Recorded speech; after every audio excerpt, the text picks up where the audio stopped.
এখানে বলতে চাই যে পাপকে ঘৃণা করো, পাপীকে না।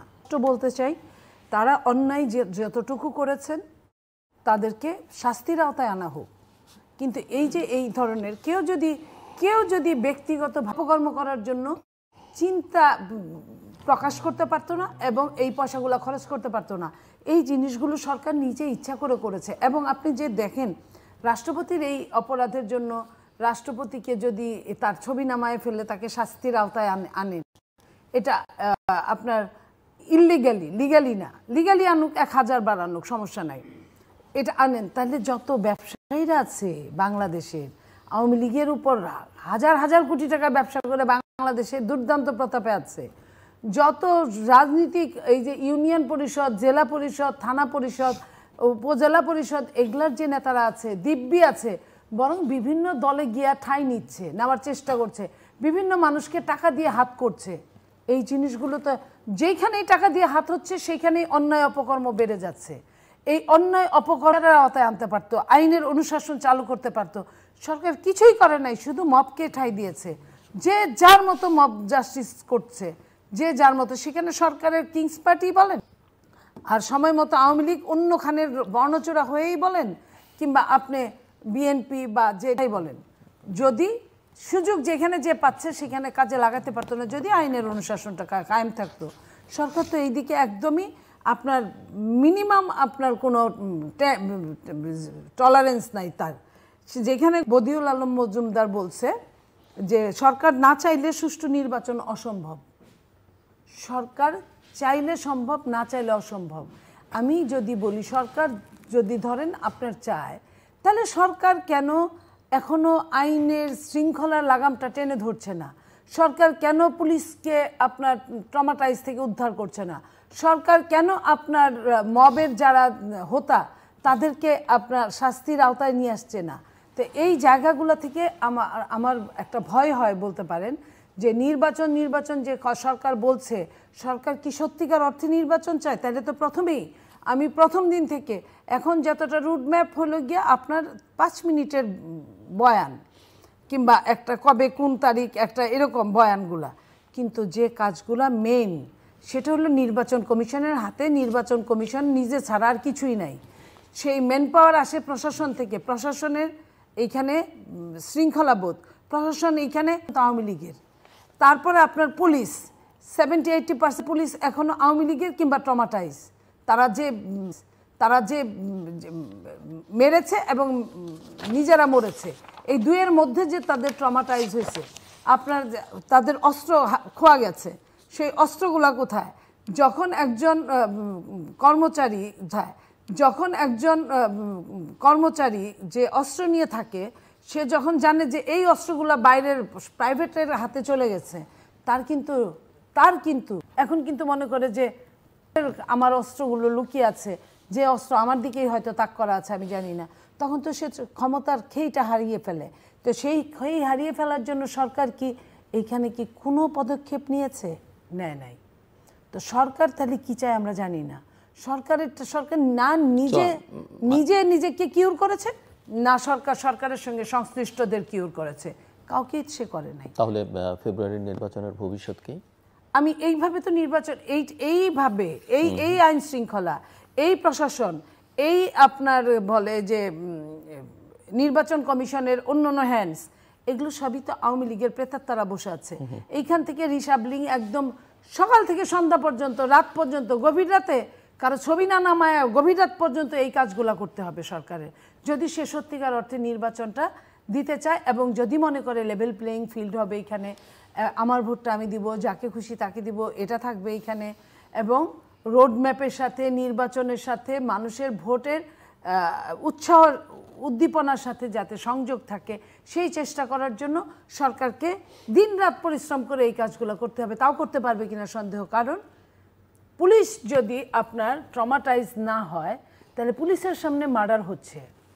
এই যে 3টা মার্ডার হইলো আপনার মুরাদনগর, এই যে এই পুলিশ কি করেছে? কিছু করেছে? কিচ্ছু করতে পারে নাই। পুলিশের সামনে প্রতিনিয়ত ছিনতাইকারী যে মারল সাংবাদিকটাকে, পুলিশ কিছু করতে পেরেছে? কিছুই করতে পারে নাই।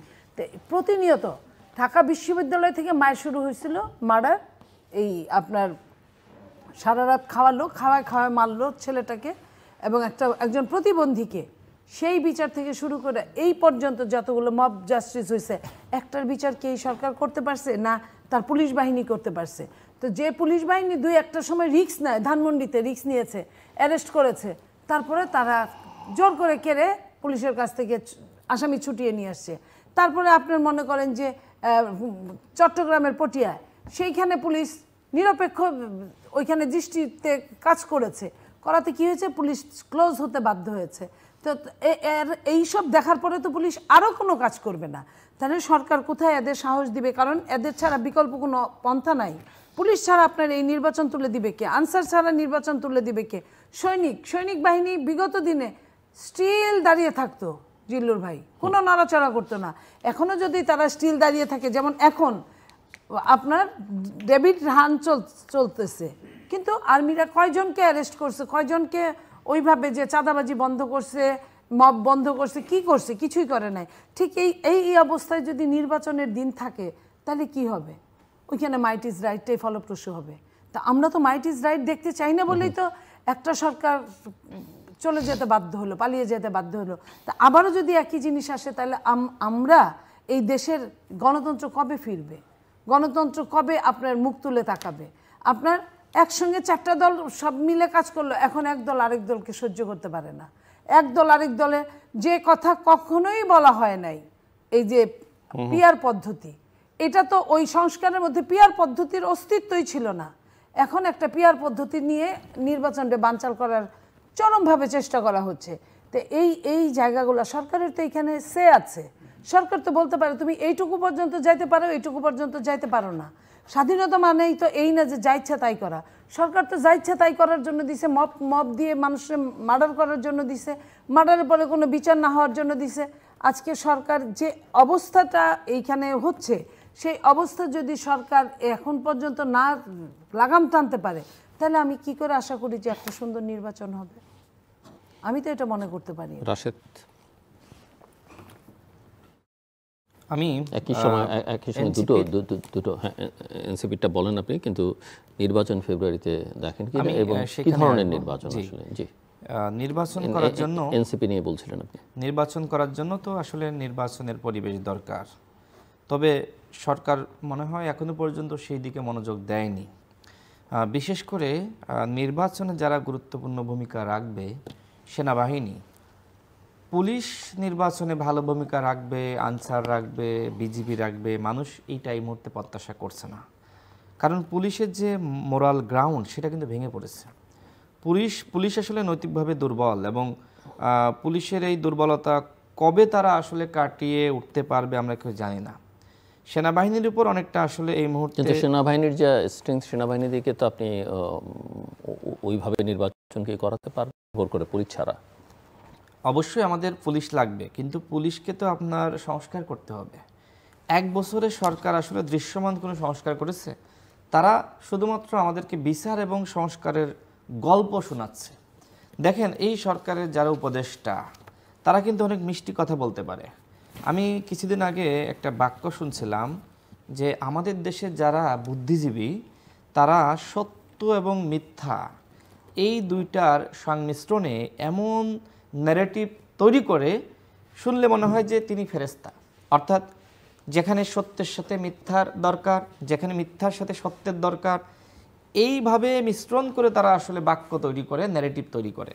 তো এই উপদেষ্টা পরিষদে অনেকে আছে এ ধরনের কর্মযোগ্য, তারা মিষ্টি মিষ্টি কথাবার্তা বলে, কিন্তু কাজের কাজ কিচ্ছু না। 1 বছরে এখনো পর্যন্ত আমরা পুলিশের কোনো সংস্কার দেখি নাই, দুদকের সংস্কার দেখি নাই, সচিবালয়ের সংস্কার দেখি নাই, প্রশাসনের সংস্কার দেখি নাই। অর্থাৎ সরকারের তো এই সংস্কারগুলো করতে তো বিএনপি বাধা দেয়নি, আমরা বাধা দেয়নি। তো সরকার কেন করলো না, কেন পারলো না? এই যে আপা যেটি বললেন যে হ্যাঁ, মব জাস্টিস তো আমরা কেউ পছন্দ করি না, আমি বারবার এর বিরুদ্ধে বলছি। কারণ আজকে আমি মব তৈরি করলে আগামীকাল আমার উপর মব তৈরি হইতে পারে, তাই না? তার মানে কি? তার মানে আইনের শাসন প্রতিষ্ঠা। যারা 14 সালে অপরাধ করেছে, ডিসি বলেন, এসপি বলেন, 24 সালে যারা করেছে, এছাড়া 18 সালে যারা করেছে, এবং ইউনো যারা ছিল, যে সকল সরকারি কর্মকর্তারা অপরাধের সাথে জড়িত, অবৈধ নির্বাচনের সাথে জড়িত, যারা হাসিনাকে ফ্যাসিস্ট বানাতে সহযোগিতা করেছে, তাদেরকে তো আসলে পানিশমেন্টের আওতায় আনা দরকার ছিল। কিন্তু আমরা দেখলাম যে এখন যারা উপদেষ্টা, তাদের সচিব যারা, তারা আবার ওই আওয়ামী সুবিধাভোগী। তো এই বিএনপি কি বলেছে বা আমরা কি বলেছি যে উপদেষ্টা পরিষদে আপনারা যারা আছেন, আপনারা আওয়ামীপন্থী সরকারি কর্মকর্তাদেরকে সচিব বানাবেন? তো এই সংস্কারগুলো আপনারা কেন করেননি? এই সরকারি উপদেষ্টারা যেটি বলছে, আমি বিষয়টা আরও স্পষ্ট হলাম, এবং আমি এই বিষয়টা নিয়ে সবসময় বলে আসছি যে 14-15 বছর রাজনৈতিক তকমা দিয়ে, বিশেষ করে বিএনপি জামাত তকমা দিয়ে যে সকল সরকারি কর্মকর্তাদেরকে বঞ্চিত করা হয়েছে, এই উপদেষ্টা পরিষদ মনে করলো এদেরকে যদি আমরা প্রমোশন দিই, এরা বিএনপি জামাতের হয়ে কাজ করবে, আমাদের কথা শুনবে না। তো সেক্ষেত্রে আওয়ামী লীগ মন্দের ভালো, এদেরকে ভয় দেখিয়ে কাজ করতে পারবো। তো সরকারের মানসিকতা আসলে এইরকম। এই মানসিকতা নিয়ে আসলে সংস্কার হয় না। এখনো পর্যন্ত আমার কাছে মনে হচ্ছে না যে সরকারের উপর আমাদের যে প্রত্যাশা ছিল, সেই শতভাগ প্রত্যাশার এখনো পর্যন্ত 10% পূরণ হয়েছে বলে আমার কাছে মনে হয় না। আর বিশেষ করে আমরা লক্ষ্য করছি যে এই মুহূর্তে রাষ্ট্রে বিভিন্ন জায়গায় ষড়যন্ত্র চলছে। কেউ কেউ মনে করছে